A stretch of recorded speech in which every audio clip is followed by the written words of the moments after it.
Alone in the Dark is an extremely uneven series. The original 1992 game was a landmark title, and single-handedly responsible for the creation of the survival horror genre. That's right, my dudes, without Edward Carnby's harrowing journey through Derceto Manor, we'd never have games like Resident Evil, Silent Hill, or Amnesia: The Dark Descent. Games featuring resource management, somewhat obtuse puzzles, and chilling atmosphere. But Alone in the Dark has never been able to capitalize on its success, producing numerous sequels that have ranged from okay to barely playable rubbish. The title of the series becoming more ironic with each entry, as you're often never alone and rarely in the dark. It also didn't help that its direct sequel, Alone in the Dark 2, felt like a parody of the original, eschewing its Lovecraftian atmosphere in favor of pirates, circus music, and an infamous sequence where you run around dressed as Santa.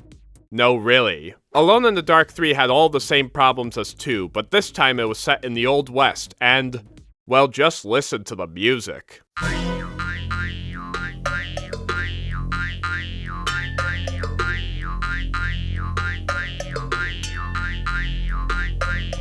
Then there was New Nightmare, which was alright, but may have taken more than a few cues from Resident Evil.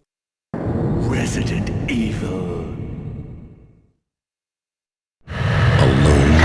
In the dark. And of course, there was the infamous 2008 reboot. Maybe I'll be crucified for saying this, but it's probably my favorite Alone in the Dark sequel, which is not to say that it's a good game, but at least it was trying something new. It had a crafting system long before those became standard, you could swap between first and third person at will, and the fire physics were, and still are, impressive. Wooden objects slowly become engulfed in flames when fire touches them, and you can even set melee weapons on fire and use them in combat. Cool. It's a shame that the game controls like a one-wheeled golf cart. To be honest, the game is better remembered for its hilariously awful story, featuring iconic moments such as, "Now give me my stone!"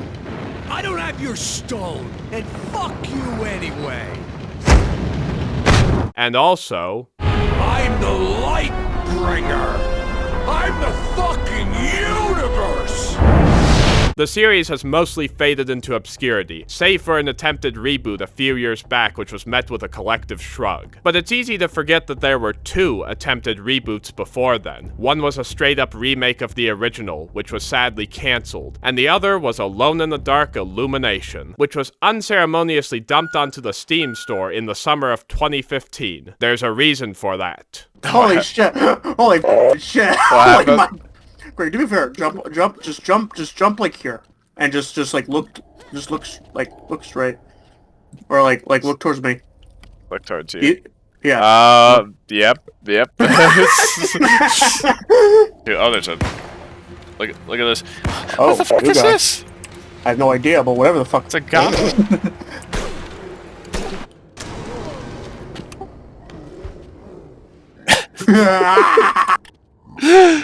Oh my god. So what's the story then? There isn't one. There's no introductory cutscene, nothing. You start the game and are greeted with a giant text dump. Short story made even shorter. You're playing as Theodore Carnby. You're in Virginia, there's a haunted mine, you need to investigate it. Oh no, there's Lovecraftian beasts everywhere, blam blam blam. But here's the kicker. This wall of text doesn't appear if you're playing in co-op. Oh right, did I mention this game with Alone in the Dark in the title is a 4-player co-op shooter? Believe me, I wish the non-existent story and baffling inclusion of co-op were the only problems with this game. Oh, there he is.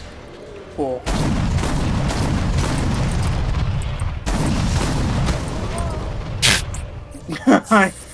Fuck. Hey. Oh, absolutely. Oh, what the f- did you just see that? I have 0 health, but I'm still alive somehow.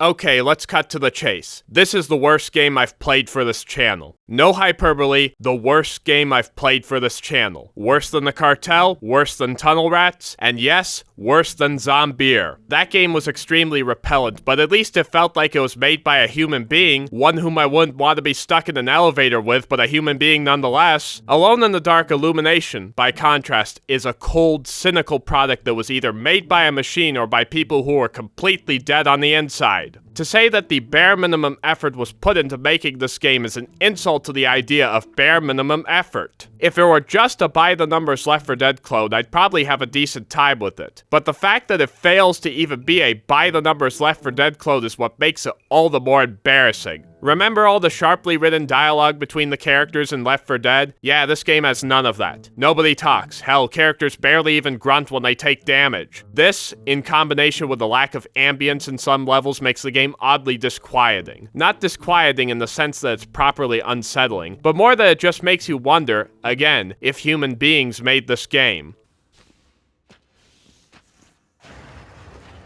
There's no music also. Oh no, I'm watching. I'm hearing. There's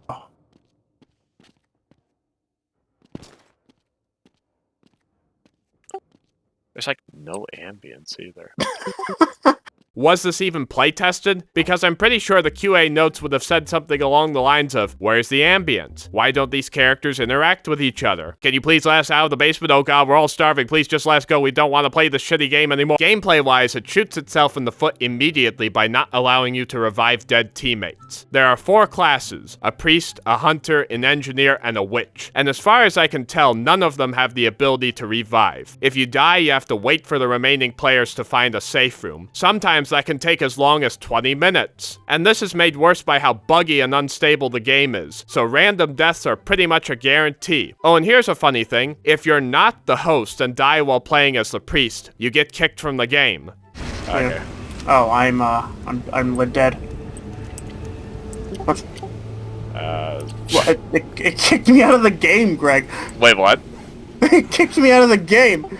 Flashlight? What? Hey, stop shooting for Greg, a second. Let me test something. It happened again. If I die, I get kicked out.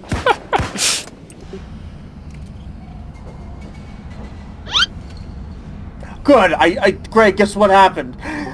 Guess what happened that we forgot about with the priest, Greg? Oh, I didn't forget. I knew. I remembered. This happened to my friend about 4 or 5 times, and seeing as there's no way to invite someone back in if they leave mid-match, this makes the priest all but useless. So my friend had to switch to the engineer, who throws mines that take 8.5 years to arm and is also stuck with a pistol until you reach level 7. Oh yeah, there's a token upgrade system, but who gives a shit? The witch's powers are also awkward to use, so don't even bother with her. If you're planning on playing this game, in which case you need to get your head checked, just stick with the hunter. He has guns and a flamethrower, and that's all you really need. So the gameplay loop is laid bare in the first 5 minutes. Enemies absorb more damage in the dark, so you need to run to a light source, switch it on, and then shoot them as they get near it. That's it. That's the whole gameplay loop. And the game's way of adding variety to this tedious loop is by throwing in fetch quests. You need to find batteries, always f***ing batteries. And when it's not batteries, it's ores. Wow, what variety. And did I mention that the batteries glitch out constantly? For example, there's a part in the second level where you need to find 3 batteries for an elevator. But the thing is, if you don't position your character correctly before placing the battery so that you can see a blue outline, the elevator just eats the battery and you have to restart the level. And even when you have your character properly lined up, sometimes it still just glitches out.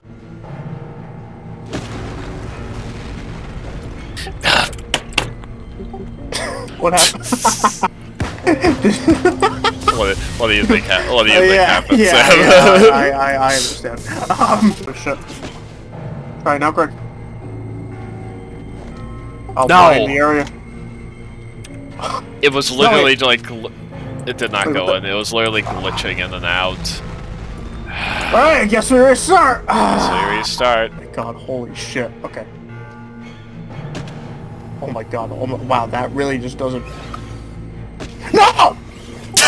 It clicked off the second I... Again, playtesting. Was that just not a thing for this game? You also fight the same boss at the end of each campaign and with the exact same procedure every time. Grab a stone, put it in a basin, shoot the giant glowing ball, same shit, different toilet.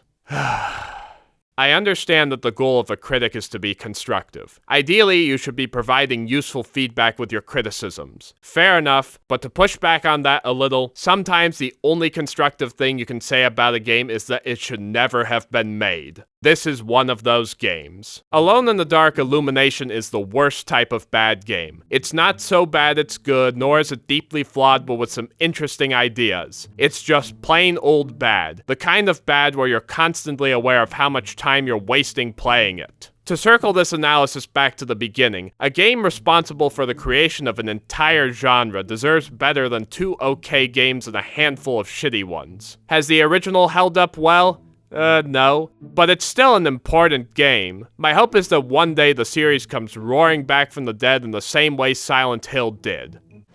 Wait, can they follow me up here?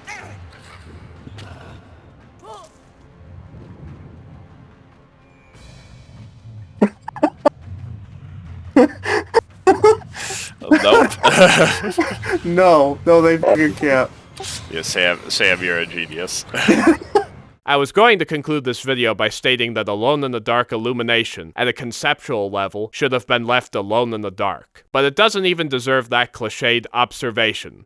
Fuck this game. And basically my message is, fuck yourself.